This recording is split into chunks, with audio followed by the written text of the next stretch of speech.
प्यारे बच्चों, देश की कुछ अलग किस्म की समस्याएं होती हैं और हमारी फैमिली, हमारे पेरेंट्स, उनकी कुछ अलग ही समस्याएं हैं। लेकिन आप स्टूडेंट्स की बस एक ही कॉमन समस्या है कि यार मैं पढ़ तो रहा हूं बट मेरी बनेगी कितनी, मैं कैसे पढूं, मैं कितने घंटे पढूं।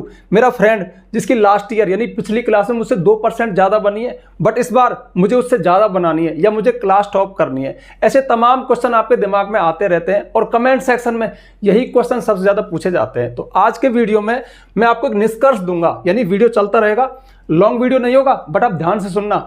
आपको इस बात का क्लू मिल जाएगा, पता मिल जाएगा कि 2024 में टॉप कौन करेगा। अब देखो, ये तो एक लाइन है कि टॉप कौन करेगा, टॉप से कोई फर्क नहीं पड़ता। जो 99 ला रहा है, जो 98 ला रहा है, 96 ला रहा है, वो लगभग इक्वल ही हैं, बराबर ही हैं। और फिर एक बात बताओ, आप 10th क्लास में हो, आप 12th क्लास में हो, आपके 98, 97, 9 मतलब कितने भी आ गए, क्या उनसे मोक्ष मिल जाएगा? नहीं मिलेगा ना। तो आपको पढ़ने का एक प्रॉपर पैटर्न पता चलेगा कि हम कैसे पढ़ें कि ये क्लास और जीवन की हर क्लास को टॉप करें। बस थोड़े पेशेंस से मेरी बात को सुन लेना। तो देखिए, कुछ एक फेमस चीजें हैं, प्रचलित चीजें हैं, प्रचलित धारणाएं जो हमारे दिमाग में चलती रहती है, हम सुनते रहते हैं। पहली बात, जो खूब रटेगा, यानी पूरी साल जो खूब रट्टा मारेगा, सारे आंसर्स को रट लेगा, वो टॉप करेगा। गलत बात। हो सकता है कि रट्टा मार के वो टॉप भी कर ले, हालांकि खूब रटने वाले मुश्किल से 90% तक पहुंच जाते हैं। एकदम जो रट्टू तोते होते हैं ना, बस वो हद करके यहां तक पहुंच सकते हैं, लेकिन टॉप कभी नहीं करते। रटने का मतलब है सिर्फ एग्जाम में नंबर लाने के लिए कुछ लाइनों को, कुछ वर्ड्स को, कुछ फैक्ट्स को रट लेना और एग्जाम में जाके लिख देना। बट ध्यान रखना, इससे आप इंटेलिजेंट नहीं होते हो, क्योंकि एग्जाम में कुछ एक क्वेश्चन ऐसे जरूर आएंगे जो कहीं ना कहीं आपको अपने दिमाग से देने पड़ेंगे और वहां पे आप फंस जाओगे। इसलिए मैंने कहा था कि जो खूब रटेगा ना, वो हद मार के 90% तक ला सकता है। लेकिन मैं यहां पे एक बात और भी ऐड करूंगा, फिर भी सारा जो कंटेंट आपके सिलेबस में होता है ना, उसमें से 10 से 20% कह सकता हूं मैं, चलो 15-20 कर लेते हैं। 15 से 20% कंटेंट ऐसा होता है, कुछ लाइनें ऐसी होती हैं, कुछ चीजें, कुछ आंकड़े ऐसे होते हैं जो हमें रटने पड़ते हैं। तो थोड़ा बहुत हमें रटने का सहारा ले लेना चाहिए, लेकिन 100% आपको इस पर डिपेंड नहीं होना चाहिए। अगला बिंदु है, जो स्टूडेंट रोज 6-7 घंटे पढ़ेगा। ये एक ऐसी थ्योरी है जो नकल से चलती है। अच्छा, मेरा दोस्त कितना पढ़ रहा है? 8 घंटे पढ़ रहा है, मैं 9 घंटे पढ़ूंगा। यार वो 7 घंटे पढ़ता है, मैं 7.5 घंटे पढ़ूंगा। मतलब इस तरह का थोड़ा सा कंपटीशन होता है बच्चों में, देखा देखी करते हैं और पहले से भी चलता रहा कि 6-7 घंटे रोज पढ़ना। बट ध्यान रखना, 6-7 रोज घंटे पढ़ना एक क्वांटिटी है, एक मात्रा है, एक ड्यूरेशन है, इसमें क्वालिटी नहीं है। अगर आपके पढ़ने में क्वालिटी नहीं है तो आप 6-7 क्या 10-12 घंटे रोज पढ़ लो, फिर भी कुछ नहीं होने वाला। तो ध्यान रखना, इस बात की कोई खास ज्यादा अहमियत नहीं है, क्योंकि ऐसे बहुत सारे स्टूडेंट मैंने मेरी लाइफ में देखे जो पता नहीं कब पढ़ते थे, कितना पढ़ते थे, लेकिन टॉप कर गए। यानी वो पढ़ते दिखते ही नहीं थे, लेकिन वो थोड़े चालाक थे, स्मार्ट थे, स्ट्रेटेजी बनाई थी, मतलब जो एग्जाम चाहता था उसके अनुसार वैसे ही पढ़े थे और टॉप भी कर गए। तो इस बिंदु, हाँ, लेकिन ऐसा भी नहीं है कि हम बिल्कुल पढ़े ही नहीं। पढ़ना जरूरी है, लेकिन कुछ फिक्स नहीं होता। आप किस दिन 8 घंटे पढ़ सकते हो, किस दिन 2 घंटे पढ़ सकते हो, किस दिन 1 घंटे पढ़ सकते हो, किस दिन बिल्कुल भी नहीं पढ़ोगे। लेकिन एक रिदम होता है, वो निष्कर्ष तो आगे आएगा ना। तो इस बात में दम है, सिर्फ इतना सा, इस बात में भी इतना ही दम मान लेते हैं, पर कि हाँ 15-20% ये बात फॉलो होती है और पढ़ना तो पड़ता है। तीसरी बात जो मैं सबसे दमदार मानता हूं वो है, जो सेल्फ स्टडी करके खुद आंसर निकालेगा। अब इस बात को थोड़ा मैं आगे क्लियर करूंगा, क्योंकि आपके समझ में कम आई होगी। क्योंकि इसमें लिखा है खुद के आंसर निकालना। हम खुद के आंसर क्यों निकालें? फिर टीचर क्या करेंगे? टीचर तो परफेक्ट आंसर देते हैं, पासबुक है, गाइड है, बहुत सारा मटेरियल है, तो हम खुद के आंसर क्यों निकालें? तो आपको अजीब सा लग सकता है, लेकिन ध्यान रखना, ये चीज आपको 50 से 60% करनी चाहिए। अब ये चीज कैसे होती है? सबसे दमदार चीज यही है, जो इसको करेगा वही इंटेलिजेंट होगा, वही टॉप करेगा। हो सकता है कि इस एग्जाम में 1 आध नंबर कम आ जाए, लेकिन ध्यान रखना 90 से ऊपर तो चला ही जाएगा अगर वो सेल्फ स्टडी करके खुद के आंसर निकालेगा। फिर जो टाइम है ना 6-7 घंटे, ये पता नहीं कब 8-9 घंटे भी हो जाएगा, हो सकता है पूरी रात पढ़ ले। तो टाइम का जो बाउंडेशन है ना, वो ये चीज खत्म कर देती है। तो चलो आगे बढ़, ये है वो खतरनाक बात, बहुत सुपर बात, और जिस स्टूडेंट ने इस बात को समझ लिया उसका बेड़ा पार है। क्या करना है? बस कोई एक आंसर खुद तैयार करो, फिर तुम सुपर पावर बन जाओगे। अब ये क्या कह दिया मैंने ये बोल दिया, हमारे आंसर कौन तैयार करता है? हमारे टीचर करते हैं। हमारी पासबुक्स, हमारी गाइड जो हम बाजार से खरीदते हैं, हम वहां से सेलेक्टेड आंसर लेते हैं और उनको में रट्टा मारते रहते हैं। कहने का मतलब है, हमने आज तक कोई भी आंसर खुद तैयार नहीं किया। अब आंसर तैयार करना क्या होता है? जैसे मैं तो इंग्लिश पढ़ाता हूं, इंग्लिश की बात करूं, माना ये कोई चैप्टर है, ठीक है, हर बार हमारे चैप्टर टीचर ही पढ़ाते हैं, वही हमें होमवर्क देते हैं, वही हमारा मतलब जैसे आंसर वही लिखवाएंगे, हम उनको कॉपी कर लेंगे, रटते रहेंगे, ये करेंगे वो करेंगे। लेकिन मेरे कहने से कभी एक बार किसी चैप्टर को आप खुद पढ़ना, खैर खुद पढ़ना टीचर पढ़ देगा कोई फर्क नहीं पड़ता, कोई पढ़ लो, उसके किसी एक आंसर को, आंसर थोड़ा ठीक ठाक लेना, ऐसे मत लेना उसके पिता का नाम क्या था, रामलाल था, बहुत छोटा आंसर है, मतलब कुछ ऐसी बात हो, कम से कम वो 8-10 लाइन में आंसर हो, तो कोई भी एक आंसर। और ध्यान रखना ये काम आपको कम करना है जब उस चैप्टर को टीचर ने नहीं पढ़ाया, उससे पहले, मतलब आपको एक काम करना है, एक खोज है, एक बहुत तगड़ी चीज बता रहा हूं। तो वो आंसर ठीक ठाक हो 5-6 लाइन का, उस आंसर चैप्टर को पढ़ लिया आपने बिना टीचर के ही, और उस क्वेश्चन को पढ़ लिया, उसके बाद आप खुद उसका आंसर प्रिपेयर करो। अब देखो ये तो मैं इंग्लिश की बात बताई, आप ये साइंस में भी कर सकते हो, आप ये मैथ में भी कर सकते हो, आप एसएसटी में कर सकते हो, किसी भी सब्जेक्ट में कर सकते हो कि भाई ये जैसे भारत की जैसे लोकतांत्रिक व्यवस्था को समझाइए, एसएसटी क्वेश्चन हो गया। साइंस में जैसे कोई भी है, कोई मतलब कोई चीज़ है, कोई थ्योरी है, ट्रांसफार्मर को समझाइए।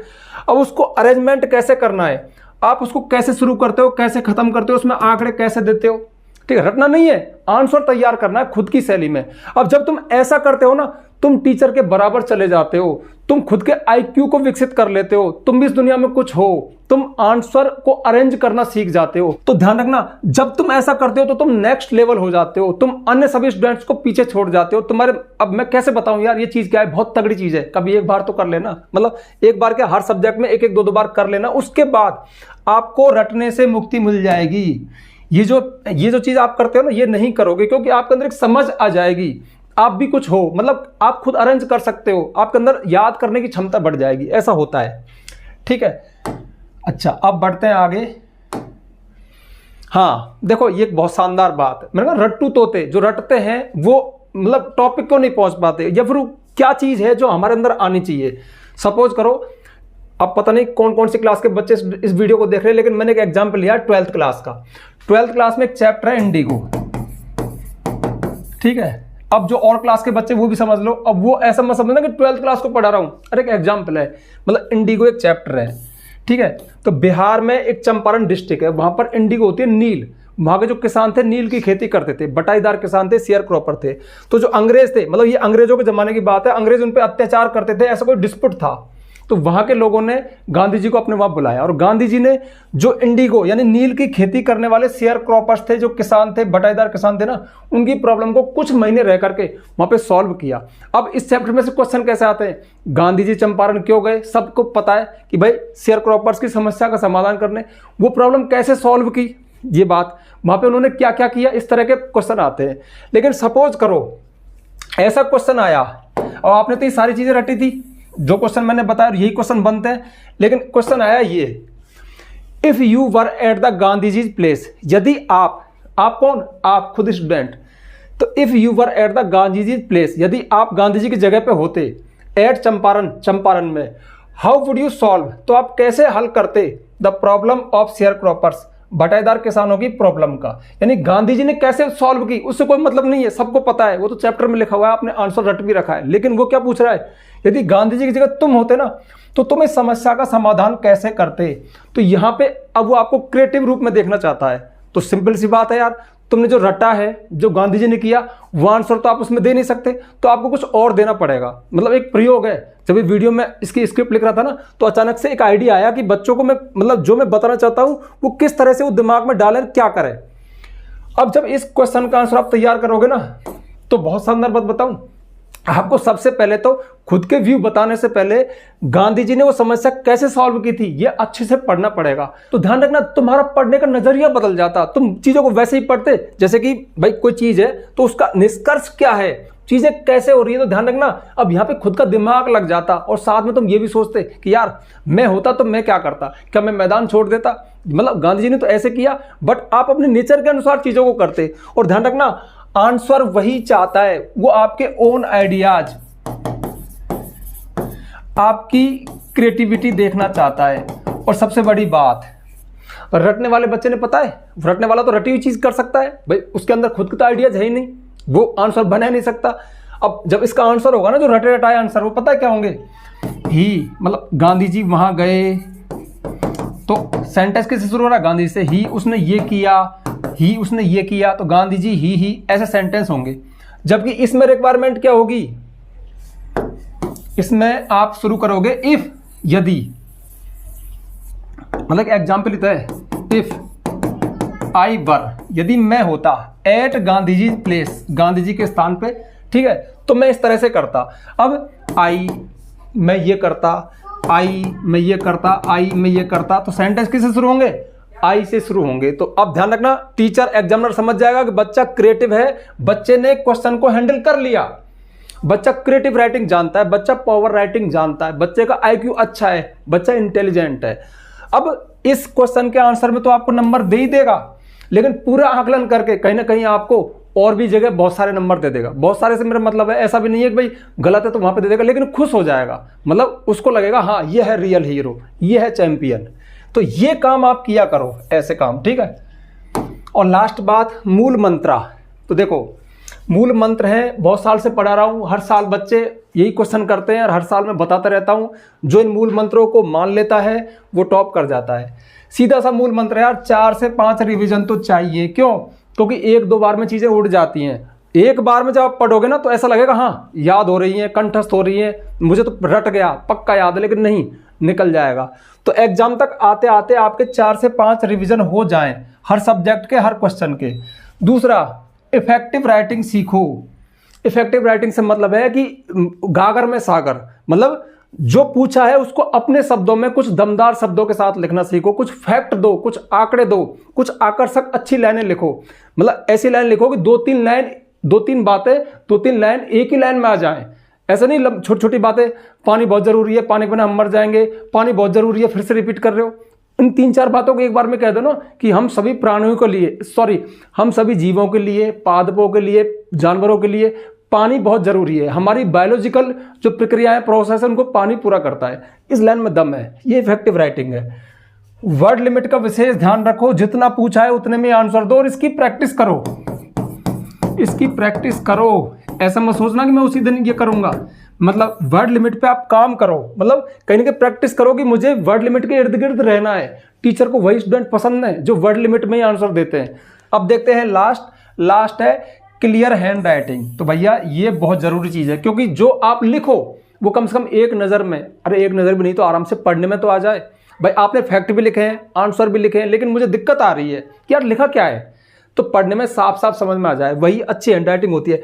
हैंड राइटिंग मतलब ऐसा नहीं कि बहुत सुंदर सुंदर लिखा है, अरे थोड़ा खराब भी हो लेकिन पढ़ने में आ जाए, मतलब साफ सुथरा हो, उसमें गलत मतलब काटा पीट ना हो, थोड़ा ऐसा लिखा है कि हाँ मुझे समझ में आ रहा है, वो अच्छी हैंड राइटिंग है। तो इस पर भी आपको काम करना है, ध्यान रखना।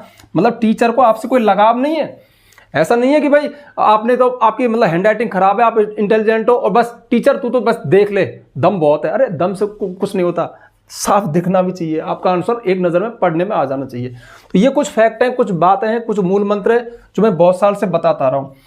मैं समझता हूँ कि जो मैसेज मैं देना चाहता हूँ, आपका जो क्वेश्चन है कि 2024 में कौन टॉप करेगा, मेरी कितनी % बनेगी, मैं कितने पढ़ूँ, मतलब पढ़ो, सब पढ़ते हैं वैसे ही पढ़ो, टीचर के पीछे ही भागो, सब कुछ करो, लेकिन थोड़ी सी खुद के अंदर क्रिएटिविटी ले आओ। वो चीज़ बहुत मस्त है। मतलब आप 10th में हो, 12th में हो, किसी भी बोर्ड एग्जाम में हो, इस एग्जाम में 1-2 नंबर कम आ जाए, कोई 1-2% कम बन जाए, कोई फर्क नहीं पड़ता, लेकिन आपके अंदर जो ये सेल्फ स्टडी के साथ खुद आंसर निकालना आ गया ना, आपका बेड़ा पार है, आप जीवन की हर एग्जाम को पास कर जाओगे। ठीक है, तो मैं समझता हूँ कि ये बात आपके दिमाग में चली गई होगी। अब जल्दी से वीडियो को लाइक कर दो, ज़्यादा से ज़्यादा शेयर कर दो, और यदि आप चैनल पर नए आए हो, चैनल को सब्सक्राइब करना, बेल आइकन प्रेस करना, ताकि आपको आने वाले वीडियोज़ के नोटिफिकेशन मिल जाए। आज के लिए बस इतना ही, मिलते हैं नेक्स्ट वीडियो में नेक्स्ट टॉपिक के साथ, तब तक के लिए बाय बाय।